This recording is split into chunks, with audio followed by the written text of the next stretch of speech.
ప్రభు పేరట అందరికీ శుభములు. నేటి దేవుని వాక్కును చూద్దాం. అపోస్తలుడైన పౌలు ఎఫెసీయులకు రాసిన పత్రిక 5వ అధ్యాయము 10వ వచనాన్ని చదువుదాం.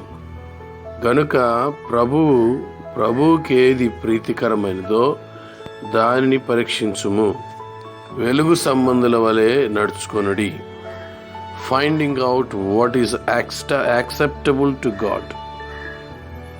Acceptable to God. ప్రియమైన దేవుని బిడ్డలారా, దేవునికి అంగీకారమైనది, దేవునికి ఇష్టమైనది, దేవునికి ప్రీతికరమైనది ఏదో దానిని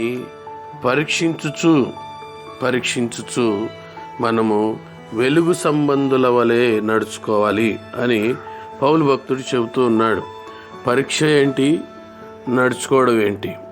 ఈ లోకంలో అడుగడుగున ఎన్నో వివిధ రకాలైన స్థితిగతులు మనకు ఎదురవుతూ ఉంటాయి పిల్లరా.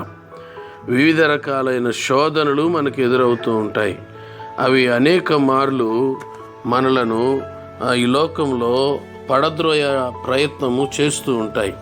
పాపంలో, లోకంలో మనము మునిగిపోయేటట్లు చేయడానికి ఆ స్థితిగతులు తటస్థిస్తూ ఉంటాయి. అవన్నీ కూడా సాతానుడు వేసే అగ్ని బాణములుగా మన మీదకి వస్తూ ఉంటాయి.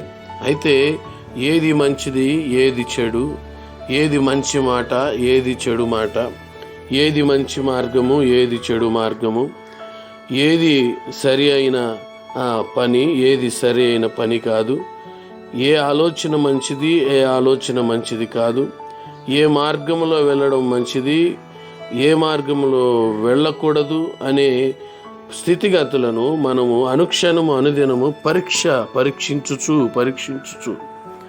సో మనలను మనమే సరి చేసుకుంటూ నీ ఎదుటిగా ఉంచబడిన మంచి చెడు ఈ రెండిటిని కూడా బేరీజు వేసుకొని మంచినే మనం చేయాలి తప్ప చెడును చేసి నరకానికి వెళ్ళకూడదు.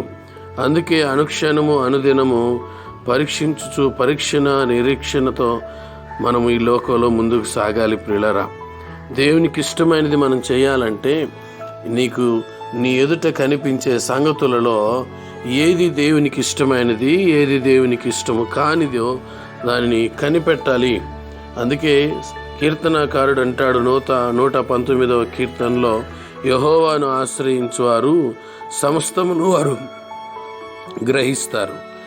సో వారికి ఒక అవగాహన ఉంటుంది కనుక ఒక్కొక్కసారి ఏది మంచిదో ఏది చెడో తెలియని స్థితిగతుల్లో, గందరగోళమైన స్థితుల్లో, ఆందోళనకరమైన పరిస్థితుల్లో ఉన్నప్పుడు యెహోవాను ఆశ్రయించు.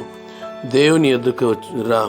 దేవుని యొద్దను మోకరించినప్పుడు, ప్రభువా నాకు తెలియట్లేదు, ఏది మంచిదో ఏది చెడో నాకు అర్థం కావట్లేదు, ఏ పని చేయాలో ఏ పని చేయకూడదో నాకు ఒక క్లారిటీ ఇవ్వు ప్రభు అని ఆయన సన్నిధిలో నీవు ప్రార్థించి పరీక్షించి ముందుకు సాగితే నీ బ్రతుకు వెలుగుమయముగా ఉంటుంది, చీకటిమయముగా ఉండదు.